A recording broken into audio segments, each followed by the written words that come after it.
There we go. It says live. That means we're on, streaming to the masses. That means I got to watch what I say. Yep. You got to be careful at times like this. So, Yanni, how's your week?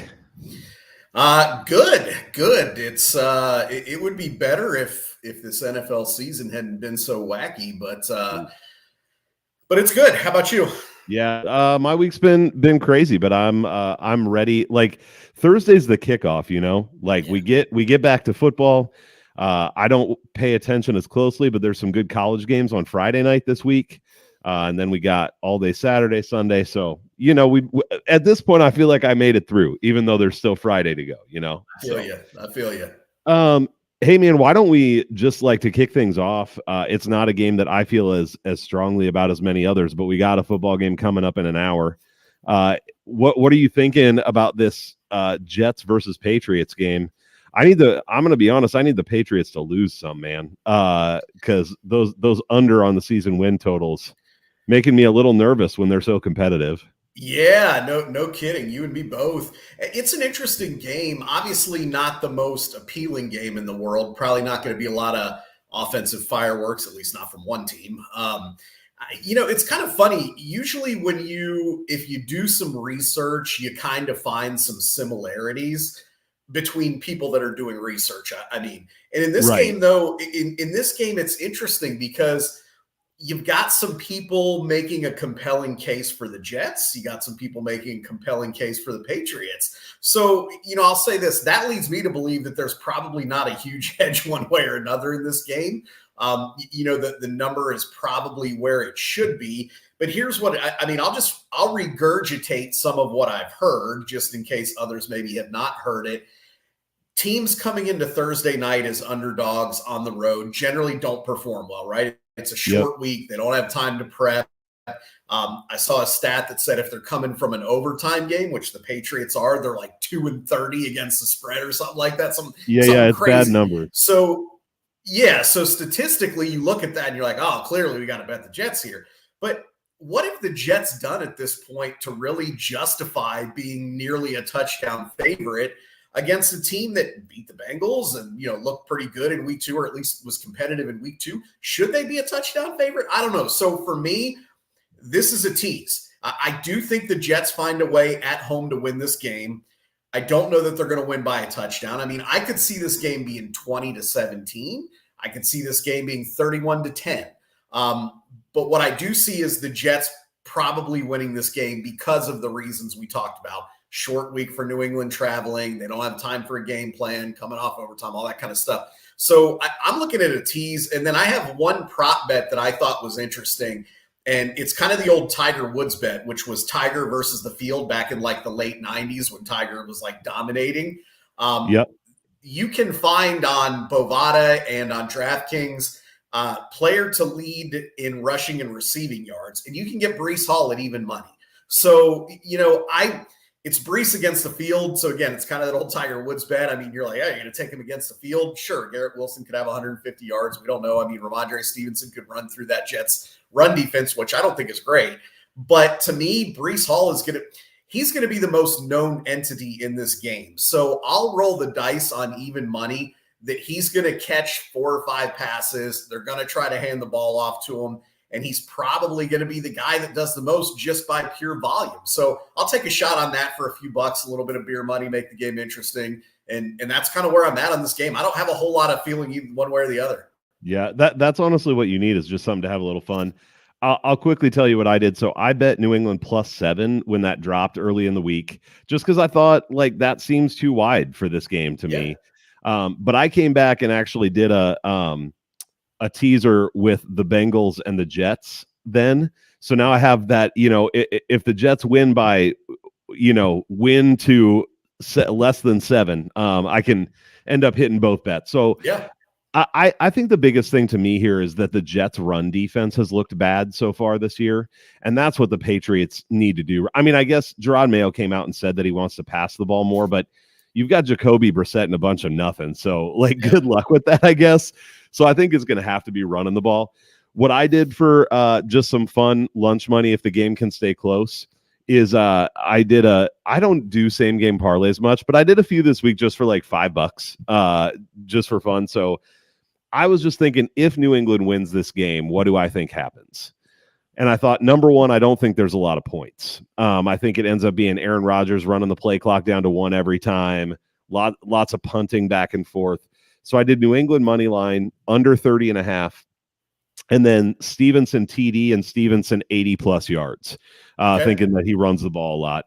And that's plus 3,400. So I put $5 on that at plus 3,400. That's that beer. That can only get you like one beer even, so. Yeah. Hey, I like it, man. I like it. Yeah, it's something fun at least. But yeah, I don't feel too strongly about this game either. Yeah. So yeah, it's to me, it's a pass, really. I mean, again, you can do what we did, some little fun stuff here and there, but I don't see how. I mean, again, I think you can make a compelling argument. I heard some very sharp people make compelling arguments both ways. So agreed. Yep, agreed. Well, what's a game you do like this week, or a bet you like, and we can talk about the game it comes from.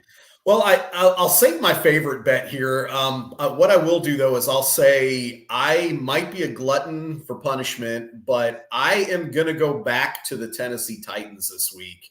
Will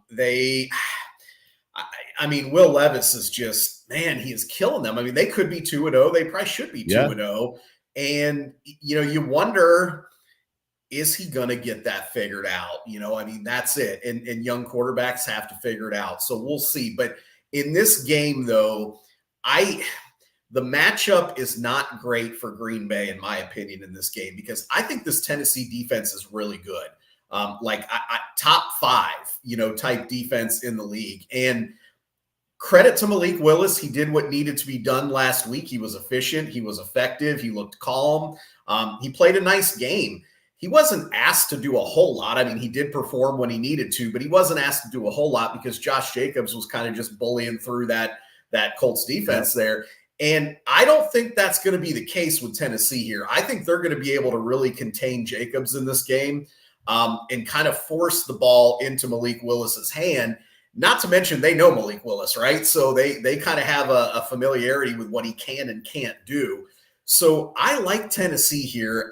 Again, you're taking a little bit of a gamble here, as we've seen with Tennessee with Will Levis, but I think the matchup here is good. This to me is just a tough spot for Green Bay. I think this is a good spot for Tennessee to kind of get off the schneid here. And barring, again, it could happen, which is why it's gambling, which is why it's betting, barring Will Levis tossing the ball up in the air. I mean, I think they're going to find a way to kind of grind out one of those, 20-17 type victories, 20-13, that kind of a thing. So I'm with you on the bet. I made that bet already on the Titans, and I bet the under 38.5 already as well. Love it. I just don't think the Packers are going to be able to score much. I agree with you about Malik Willis going into week 2. I've heard some talk this week even about, that first game for a backup quarterback, even a guy like Malik who we've seen in the league before. It's in a new offense. You don't know exactly what LaFleur is going to do with him. You get by and you do okay. And that's to your point. What they did with he and Jacobs was pretty good. But now you get into week 2 and it's like, what trick do you run it back with? And this Titans defense, I think, is a really good defense. Yeah. I think they're going to end up being, I mean, I don't want to put a number on it because I haven't looked through all the defenses, but a kind of top tier defense. So I just think they're going to be able to shut Green Bay down. And then what I've actually thought about is I've toyed around with even an alt line here, because if Levis isn't throwing the ball to the other team, the Packers haven't been able to stop the run very well, and the Titans have run it relatively decent. Pretty well. I think Will Levis, he's been so volatile. He's made some nice throws and then just horrific stuff. So the way I could see this going, to me, that makes it a blowout, is Tennessee is efficient on offense to start the game, and they go up 10 or 14-0, and now you're forcing Malik Willis to try to throw the ball, and then I think they are totally screwed. Right. And I could see it getting away from them and ending up being 24-3 or 24-6. So I like Tennessee a lot. I can see it being a close game, but I also can see it being a blowout for the Titans, actually. Interesting on the alt line. I like that. There's a lot of really interesting stats if you dig deep as far as backup quarterbacks in game 1, their first game as a starter. they tend to perform pretty well against the spread. Game 2, there's a big fall off. So to your point, it's like, okay, they kind of figured out how to do it. Teams hyped up to support the backup quarterback in that first game. Are they going to be able to do that again? So I'm with you. I mean, I think they could, if they can't get Jacobs going, which I don't think they're going to be able to, it could be a long day for that offense. It really could. Totally. All right, let's Shady wants us to talk about Pittsburgh and San Diego. So let's do it. I'm all in on calling them San Diego still too, by the way. Oh yeah, 100%. And Oakland, right, Shady? What do you think about, I mean, this game, Yanni, for me, sounds like a game I don't really want to watch, though I don't hate defense, but boy, this feels like two offenses that really just don't want to screw it up. And then two defenses that are relatively solid, especially Pittsburgh. But what do you think for this one? I don't have a strong feeling on this game. I like Pittsburgh. I lean to Pittsburgh because I think they have the superior defense. And I know the Chargers have played relatively well the first couple of weeks. But what I think here is we saw J.K. Dobbins get off to a really hot start these first 2 weeks. And I have a feeling that ends on week 3. Not for the season, but in this week, I don't think he has that 15-carry, 130-yard game that we've seen the first couple of weeks. And I wonder, not that Herbert isn't capable, because we know he is, but if this team becomes one-dimensional on offense, I don't know with what they're currently working with weapons that's going to be enough. Now, the flip side is Pittsburgh doesn't offer a whole lot on the offensive side of the ball either, which is why I think this total's at about 36.5 or something like that. Let me see. Yeah, I think it's 36.5. 36 now is the best 36, I see. Yeah. So, I mean, I think it's just kind of pointing to that. So, I mean, for me, I would lean towards Pittsburgh, but, I don't have a strong feeling on the game just because I think this is going to be kind of one of those slugfest games. I think that total is probably right. I mean, we're probably looking at it again, 20-17, right? Some kind of game like that. Who makes a mistake? Who makes the mistake in the game? Does somebody get a turnover? Does somebody, something happen there? I lean towards Pittsburgh, but I have no strong feeling on that game. Yeah, I haven't felt strong enough to bet it yet, but I like Pittsburgh here too. Nothing against Shady's Raiders, but it's been the Raiders and the Panthers so far. And I do think that the Chargers offensive line, especially at tackle, are pretty dominant this year. Like that's a good set of tackles. And so they were able to neutralize Crosby, and the Panthers can't stop anything, run or pass. And so I just think it's looked elevated beyond what it probably is. I came into this season thinking the Chargers were a 7-win team, but they had a really soft schedule. And I just sort of still feel the same way I think I remember us talking even and saying the Chargers feel like a team where they can't make mistakes because they're not going to be able to come back if they get down. Now, Pittsburgh's probably not going to blow them out of the water on offense, so they might not have to come back. But I see this being just a slog back and forth. Yeah. And Pittsburgh tends to win those games, especially at home. So you're getting it less than a field goal. If I'm going to bet that, I'm going to bet Pittsburgh. I also would consider betting the under, even though it's so low. I just can't see a lot of points here. The only thing that I would maybe wait on, and you probably don't get this, but let's just say by some miracle, either one of these teams goes down and scores a touchdown on their first drive. Maybe you get a bump to like 40 at that point, and then, maybe you jump in on a live line under. Right, but it's hard to see a lot of points in this one. No, I agree. Yeah, and I have no player props or anything like that for this one. Yeah, it'll be interesting because I haven't had a chance to fully dive into props, but I think again, if they've adjusted to J.K. Dobbins potentially, I mean, he's had 130 yards the first 2 games. I don't know where they'll move his number, but I mean, I could see him struggling in this game. I could see him having a 12 carry for 35-yard type performance in this game. I'm with you, man. I'm with you. I'll look it up while we're talking because I'm curious about that. Now, I think that is a nice spot if the market has overreacted. If the books have adjusted, yeah, totally. Yanni, I want to make you talk about my Vikings. So Houston coming to Minnesota. Minnesota's really just a giant slayer at this point. They slayed the actual Giants, and then they slayed a giant of the NFL in the 49ers. So the Texans are just next team up, right? This is one of the I mean, this is a really interesting game all of a sudden. So I again, kind of like we talked about at the beginning on the Pats and Jets here, I've heard some compelling arguments both ways on this game, and I'll say this. First of all, you got to be elated that the Vikings are, Sam Darnold looks like a competent quarterback, and defense is MVP. playing well. I mean, he's looking as good as anybody in the league through 2 games. So give the guy some credit. I mean, give him credit. We didn't think that was going to happen. We'll see if he can, kind of continue that. That's actually where I worry here on that side of the ball in this game, because I think that Houston defense, kind of like Tennessee, they're a pretty stout group, and you tend to think about the offensive side when you think of Houston.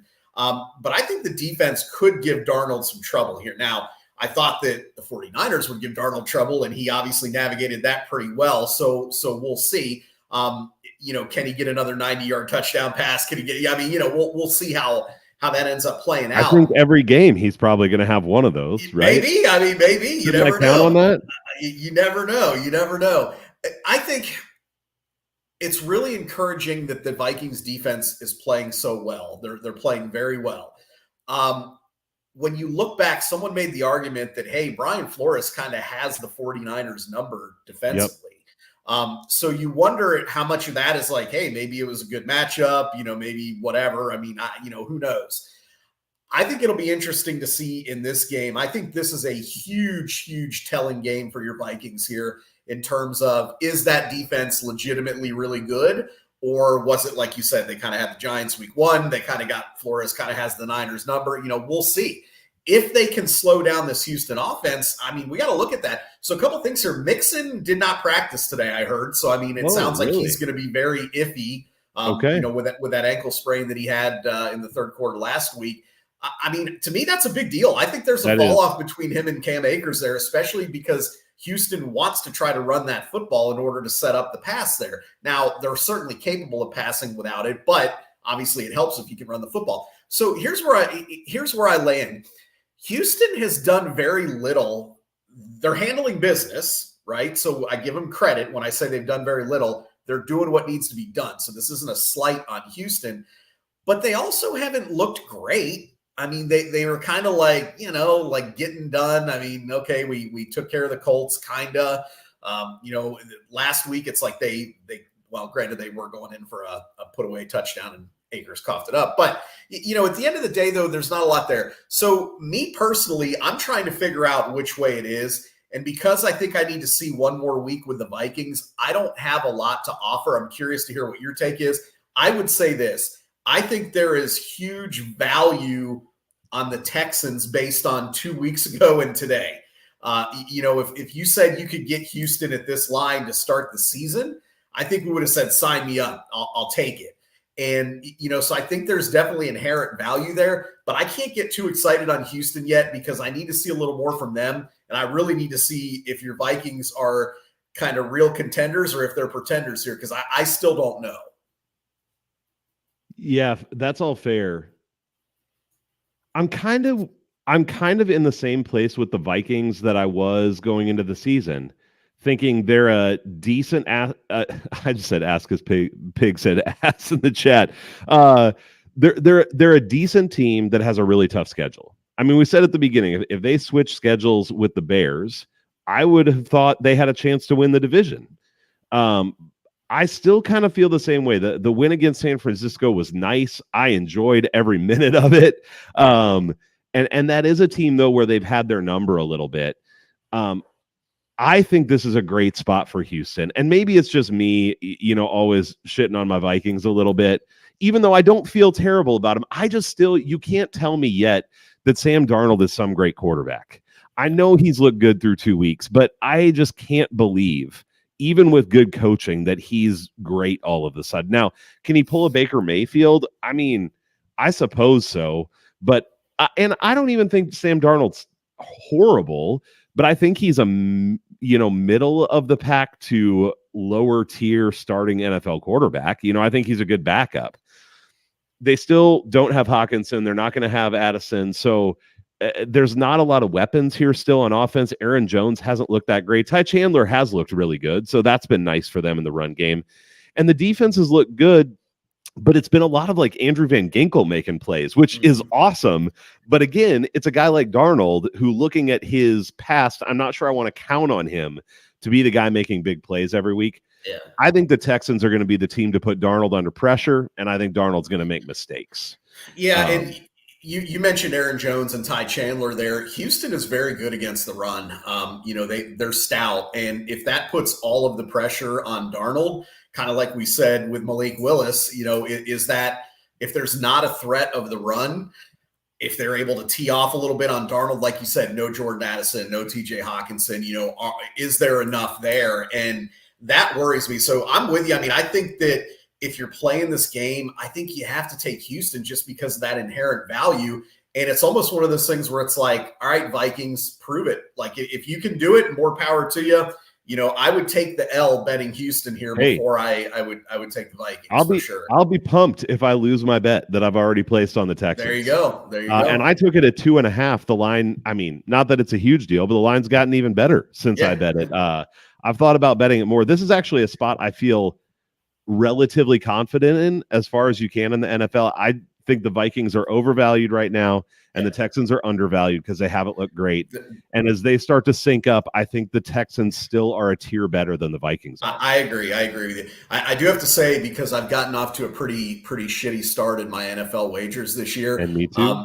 I have to pat myself on the back with one thing. I told you in the offseason, Andrew Van Ginkel was one of the most underrated signings in the league. I told you that. Yeah. So, and he's been good, man. He's been really good. He just makes plays. I mean, he just makes plays. So anyways, I got to give myself a little bit of credit to make myself feel better. I had to, I was out and about a little bit on Sunday, so I had to listen to the radio broadcast on like the NFL app or whatever. And I did feel like it kept being like, another play, Andrew Van Ginkel, another play, Andrew Van Ginkel. It was just like every play they're calling his name. He just makes plays, man. He just makes plays. He totally does. So, hey, let's, oh, by the way, I do like Darnold to throw an interception. That's minus 125 on DraftKings. I haven't looked around yet for other lines, but I do like that.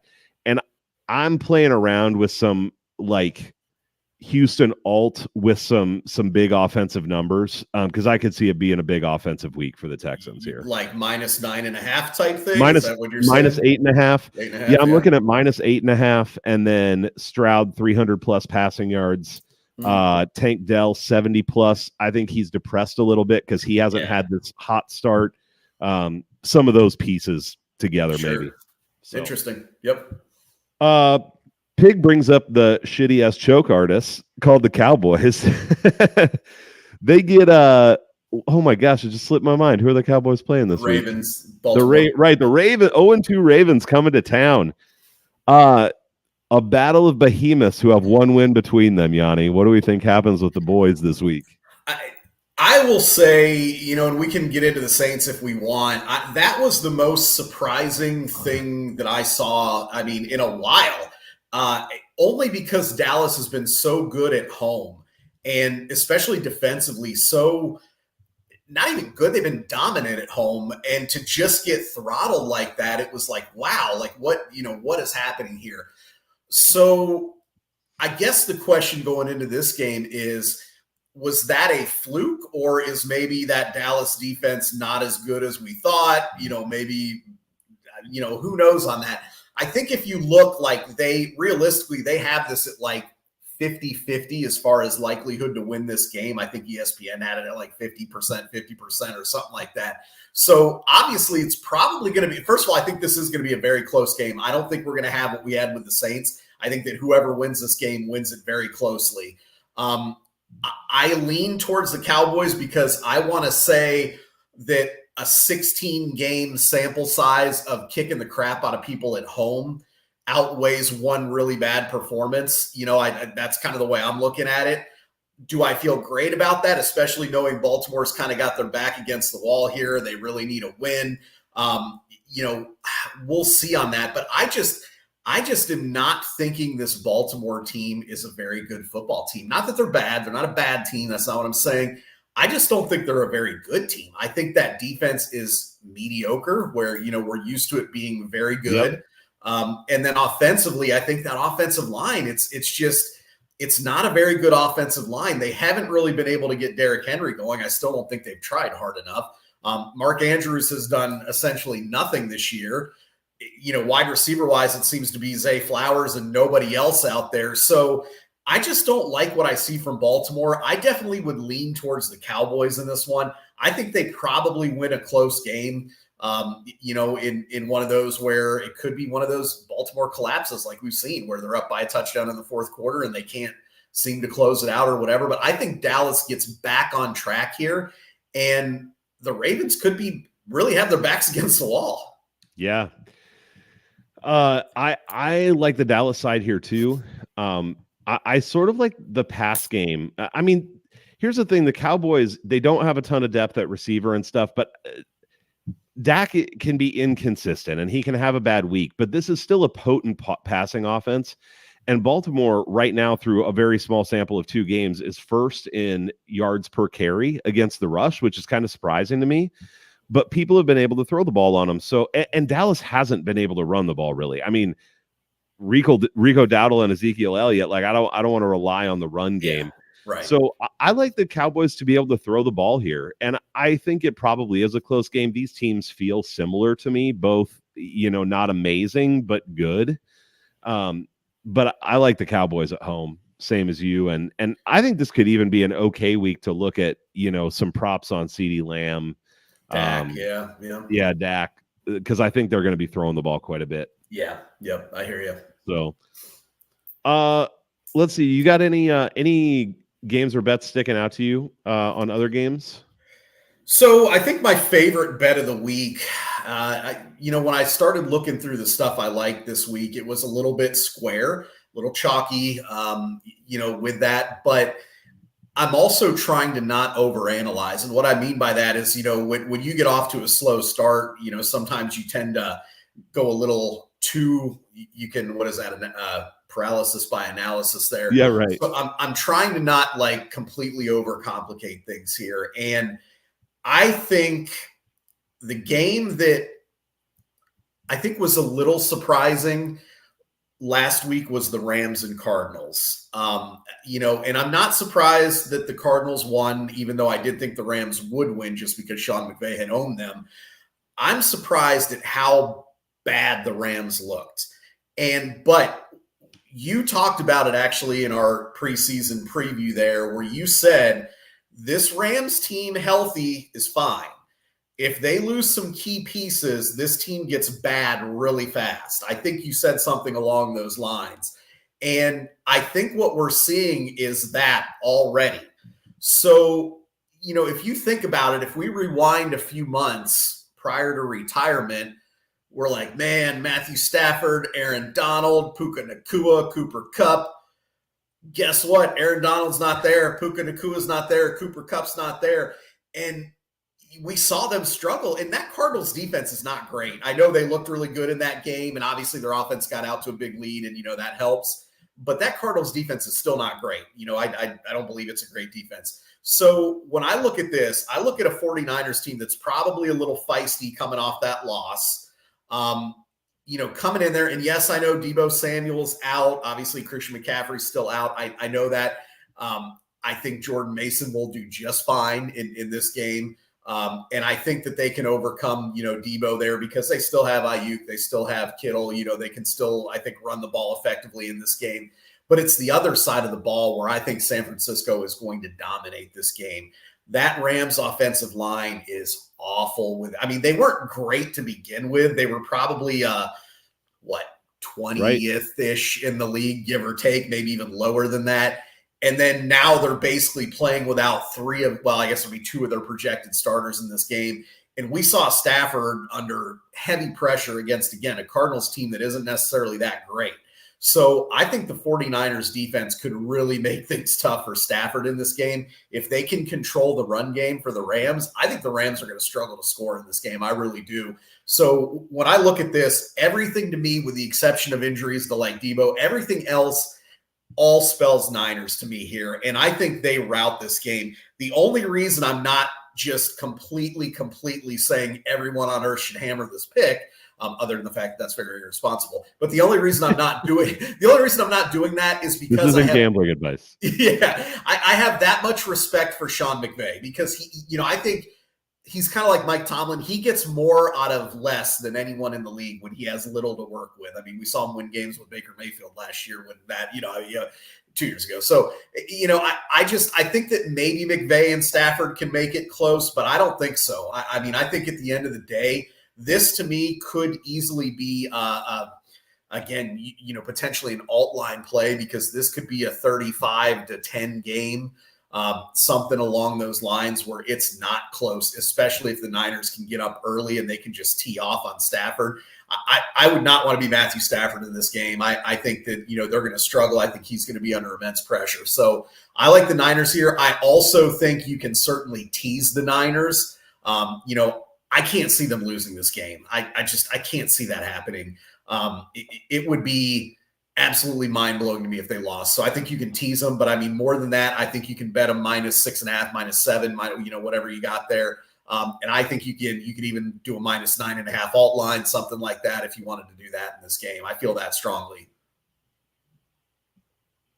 Yeah, I agree with you. This is one where I like Jordan Mason, Brandon Ayuk, George Kittle props potentially as well, because with Debo out and McCaffrey out, the offense is going to be consolidated a little bit, and so I think you could get big games from all three of those guys. And this does feel like a spot, like one of my favorite bets of the week is another team where they've had a rough start, and the 49ers rough against the Vikings. I think they come out and destroy the Rams, to your point. And the Rams have numerous other pieces hurt on defense as well, who are secondary pieces, but they don't have the depth to have secondary pieces hurt. So, yeah, I think they smoke them this week as well. Yeah, and you can get under 19.5 for the Rams team total. Pretty good. I mean, it just can that team score 20 points without Kupp, without Nakua, with a bad offensive line against that defense? Oof. I actually like that a lot. Because that's one of those, like, I don't know, does the 49ers offense stall out a little bit? I mean, even if they perform fine and they put up, 23 points or something, but like, I can't see the Rams scoring much here at all, especially in a low scoring game. I mean, it was crazy because I was able to catch some of that game. I didn't watch the replay of that game, but I did catch a little bit of it live. So this is not any kind of expert breakdown. But what you could see is early in the game, Stafford looked Kupp's way. And if it was covered, it was done. And then when Kupp went out, there was nothing. I mean, it was ugly. So, without Kupp there, and you could say, when you say that, you might think, Kupp, he's old, he's washed, whatever. I don't think if people remember week one, Cooper Kupp caught like 100 passes in week one. So the guy could still play football. So, I think that without Nakua, I think the Rams still could have been okay on offense. I don't think they would have been dynamic, but I think they could have at least plotted it together with enough pieces. But without Kupp and Nakua, and again, with a bad offensive line, that's just not going to be good. Yeah. I agree. The only other thing I'll say here is, but the offensive line makes it hard to say this. Matt Stafford has made a lot of receivers look really good. The problem is I don't know which one you would even go to, because there's basically 3 or 4 either not very good veteran receivers or unproven, like what's this kid's name that I was looking at earlier? Whittington or something? Jordan Whittington. Oh, yeah, Jordan Whittington, yeah. Right, like hasn't really had playing time, but that you're not getting anything amazing with Robinson or Tutu Atwell or whatever who you've already got in there. Like, the props on this guy, if he gets playing time and if Stafford wants to look to him, are really low. Like his receptions is over under 3.5. Let's see. Yards is over under 30.5. I mean, I don't know. I probably won't get there, but that's just the other, trying to look at angles today. It's like, who do they even get the ball to, So yeah, I don't know. I think you essentially load up on San Francisco in this game and just kind of That's and my just run approach with it. anyways. Yeah. So I'm going to go to my favorite game Sure. to bet this week, but I think to me it seems like a great parlay piece to put these two, or teaser piece, I mean, to put these two together. And that's the Cincinnati Bengals. And they burned me week one because I told you I did a number of money line parlays. I probably shouldn't do that crap, but I just thought, going off of what I thought off season, I'm like, New England's going to suck. The Bengals are decent. Of course, week 1 and 2, they don't play well or whatever. I thought they looked better. A Still lot better. not stellar, but but better. And for me, this is more a play on Washington has no defense, man. Right. Like, they can't stop the run, they can't stop the pass. And so I think Joe Burrow's going to be able to stand back there and just throw the ball. And if they want to run it some, they're going to be able to run it some. I wonder specifically if they're going to try to make a statement with Jamar Chase here. And there's been all this talk of like his unrest and the contract situation and everything. I just think Burrow and Chase might both go off in this game. So I haven't bet it on the regular spread. What I did is I've done a couple teasers that have the Bengals in it. And then I actually did a same game parlay because I was like, I could see Cincinnati absolutely blowing the doors off of Washington here, like not even close. And so as a real long shot, I did Cincinnati minus 19.5, over 29.5 points. So to score 30, which I think is in play here. Jamar Chase, 100 plus yards receiving, Gesicki 40 yards. And then on the other side, I think that there's going to be pressure on Daniels, and I think he's going to have to escape and run, and he's already shown he's willing to do it. So I have Daniels 70 plus rush yards, and then Robinson under 51.5 because I think they're going to be behind. They're going to have to try to throw. That's plus 37,500. So I put $5 on that. Hey, whatever, man. I like the angle. If I win like almost I put $10. If I win almost $4,000 on that, I'll owe everybody some beers or something. So I mean, I like the angle that you're looking at there. I mean, it does make sense. Yeah. I will say, like, to not get as crazy, I do absolutely love them as a teaser piece. I like the team total over is the other thing I like in this game. I think they're going to have a big offensive game. Could I see Washington having some big plays and maybe, they score some points too? Then you look at the over, maybe, but I like that. Yeah, I'm with you. I mean, I think the Bengals are an obvious teaser here. I think, you could play that teaser 100 times and it's going to hit, I don't know the exact percentage, but a lot of those 100. So, I this think week's it's going to be one of the ones I don't want, probably. Well, I don't know. I think you're right, though, about the Bengals offense here. My only concern not concern, but, if you're looking at like those alt lines and things are Washington offensively has had pretty good success, like EPA and, yards per play and different things. So like you said, maybe that lends itself to an over or something like that. But I do think, I think the Bengals probably get whatever they want on offense here. And I could absolutely see Burrow, Chase. I think Higgins may play this week. I could see that being a big offensive day for them. Yeah. Honestly, the reason that I didn't play the alt line on its own is what you said, that I think there is a world where Washington scores some. Right, and I could see this ending up being a touchdown game. Like, I think Cincinnati should have it in hand, but I can see it not being an absolute blowout. Could it be 30-23? Could it be 30? I can see it for sure. For sure. That's why I like the teaser on that. Yeah, for sure. I'm with you on that. All right. What else, Yanni? Are there other things you've had on your radar? Yeah, I'm going to give another square chalky play here. I'm going to road favorite another one here. But I have to, and again, it's similar to kind of what we said with that, when I use the term inherent value there. It's kind of the same concept here, and that's the Lions at the Cardinals. If we rewound this to the beginning of the season, or even a week ago probably, and we said, Detroit's laying less than a field goal against Arizona, I think we'd jump all over Detroit. Now, obviously, the Lions they've had a couple issues here and there, right? Some hiccups, some things haven't looked as smooth maybe as they would like. And certainly the Cardinals look fantastic. And I do think that Cardinals offense is very good. I think with Kyler Murray, their offensive line's playing decent. They can run the football. We saw what Marvin Harrison Jr. can potentially do as a player.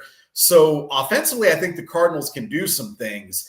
But I don't think they're going to have any answers for that Detroit offense here. I think Detroit coming off that kind of stinging performance that they had, I have a feeling that this is a game where like Jared Goff and that running game just go crazy, kind of like you said with the Bengals there.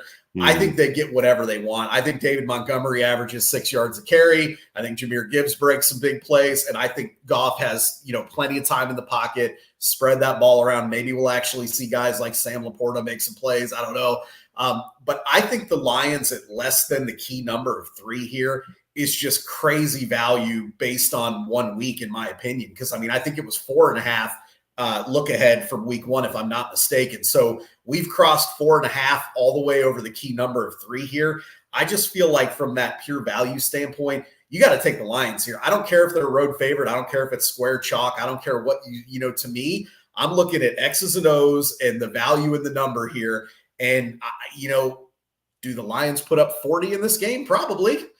All they have to do is keep Arizona to 37, So, but that's kind of where I'm at in this game. I think that they do anything they want offensively, and they find a way. I think good teams, and I think the Lions have earned that. Kind of blew one there. I think they find ways to win games like these, even though this could end up being one of the most exciting games of the weekend, right? We could see. Yeah, it could be really fun. Yeah. Yep. Yeah. But that's where I agree. The thing that concerns me about the Lions so far is that Jared Goff hasn't played incredibly well. Right. And it's been 2 games at home for him, and now he goes on the road where he can tend to struggle more.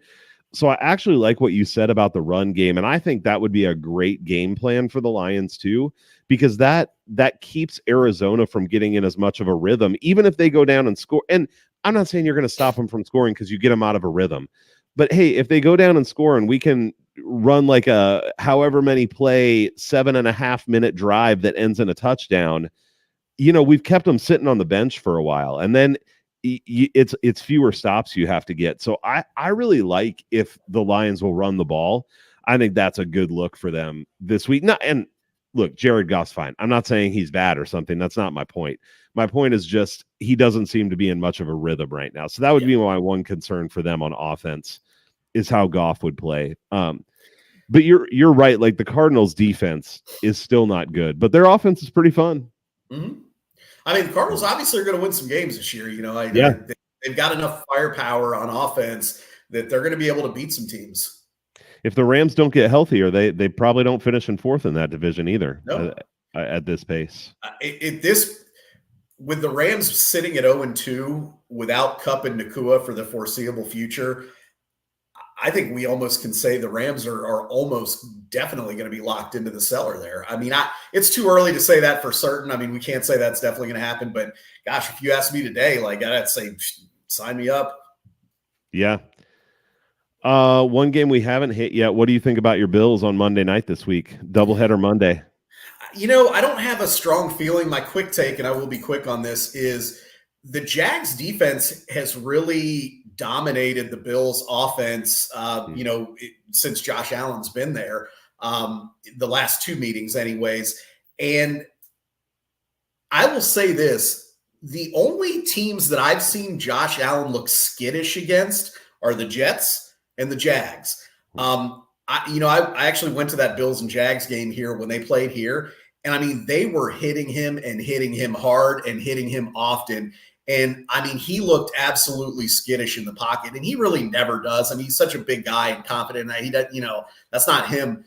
So I worry a little bit about that there. I think that the Bills probably get it done. I don't know if they cover. I could see the Bills blowing them out in this game. I think that's possible, but I don't think it's likely. I think if you said you have to pick a side, I would take the points here and expect that it's more of like a field goal type game, because I think, the Jags can do enough offensively to kind of keep up. They've proven that they can beat the Bills. They beat them the last 3 times they played. So, it's not a great matchup for the Bills, offensively there. And here's kind of the other thing that worries me as a Bills fan. I said I'll be quick, so I'll be quick here. No, you're good.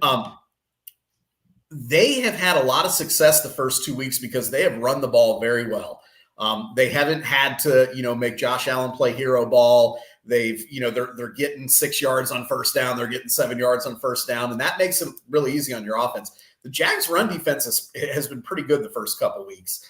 So if they're not able to run the ball very well and they have to throw, and now you got these edge rushers that have made Allen skittish before without a lot of great receivers. And I know they've kind of spread it around and, the guys that have had to catch passes, top passes, but not a lot of great receivers. So, I almost look at that and say, could this be an under type game where, again, interesting. The game I went to that was 9-6. I'm not saying it's going to be 9-6, but I mean, could it be another one of those kind of lower scoring games where maybe, again, I keep using the 20-17 thing, but maybe that's the type of game we get here, when we look at it. So, but I don't have a lot of confidence in the Bills in this game, but I really want nothing to do with the Jaguars. So, to me, it's kind of like I have enough rooting interest as a fan. I don't need to get too involved in this one. Yeah.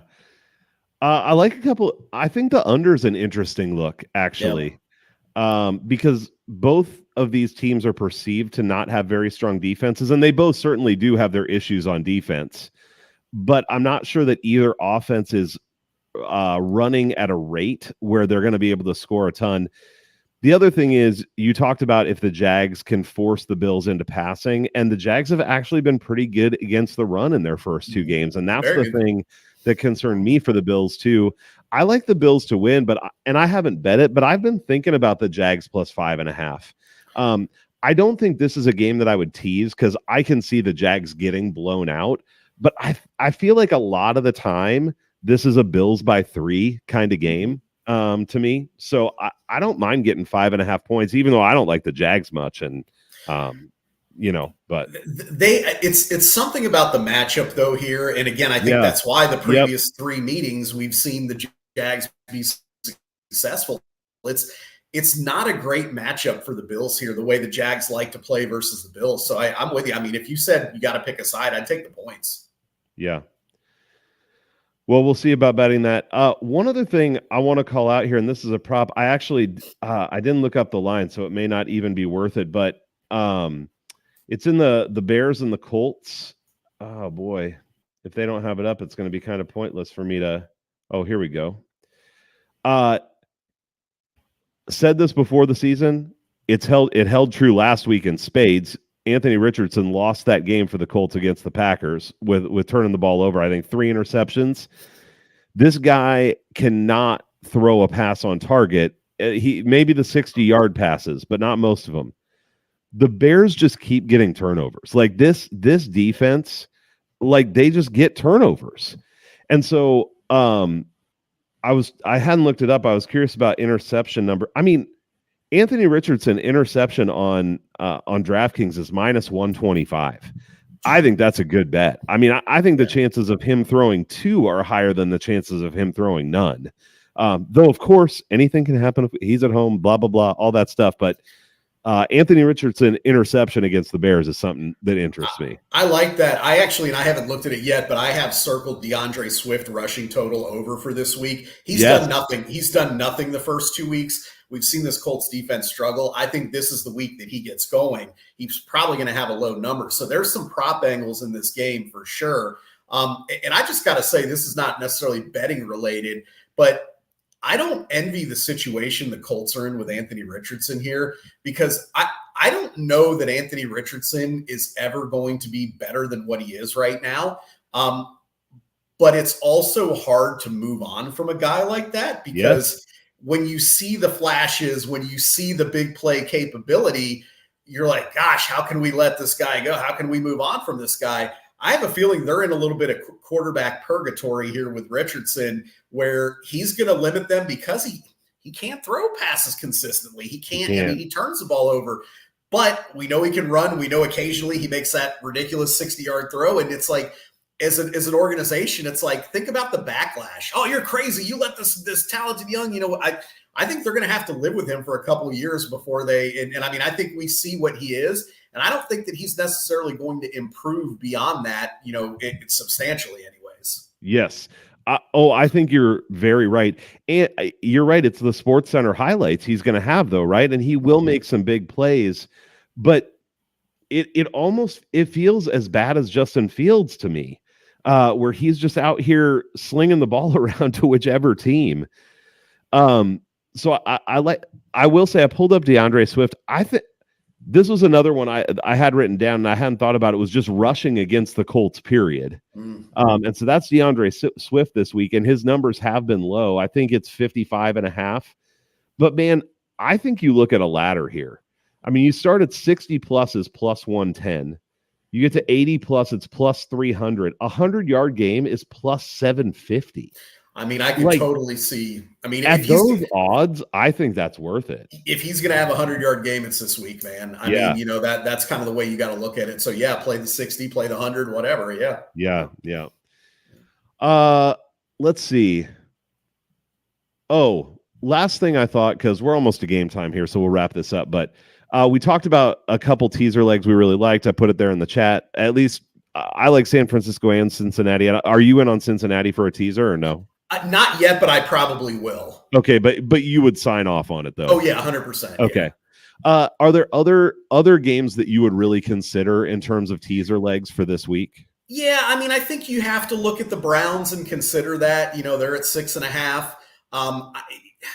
I know Dallas shredded them in week 1, but I don't think that defense is that bad, right? I mean, I think that was especially against the Giants. Exactly. So they're going to be at home where last year they thrived. And again, I know Dallas torched them in week 1, but they're at home where they're going to thrive in that Giants defense where I don't think they're going to be able to run the ball, which means it's all Malik Neighbors and all Daniel Jones, right? And that's not where you want to be as the Giants. And then on the flip side, I think that Giants defense is not good. You know, they've got a couple big names, but I mean, I'm telling you, they got some of the most overrated players in the league, in my opinion, on that defense.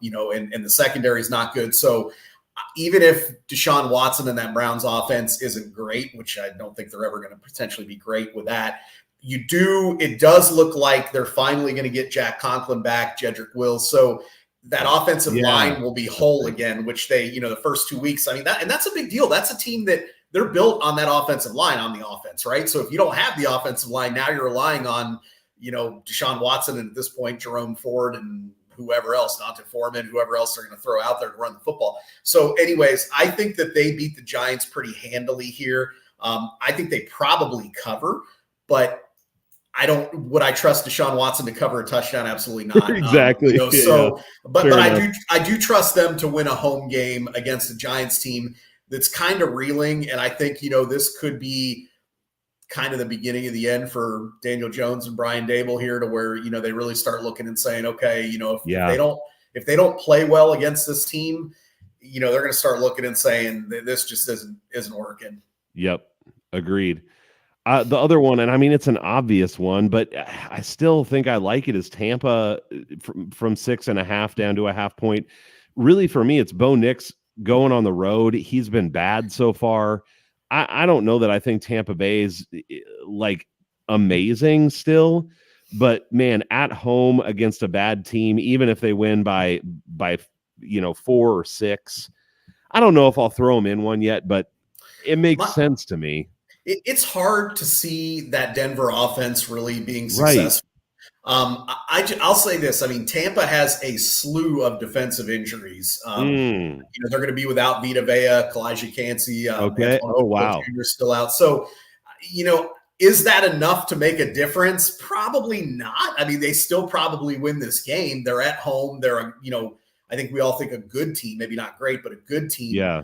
But could Denver maybe run the ball more than we thought originally with guys like Vita Vea not in the lineup and that? Maybe they run it a little better, so a little pressure off Nix. You know, could they upset?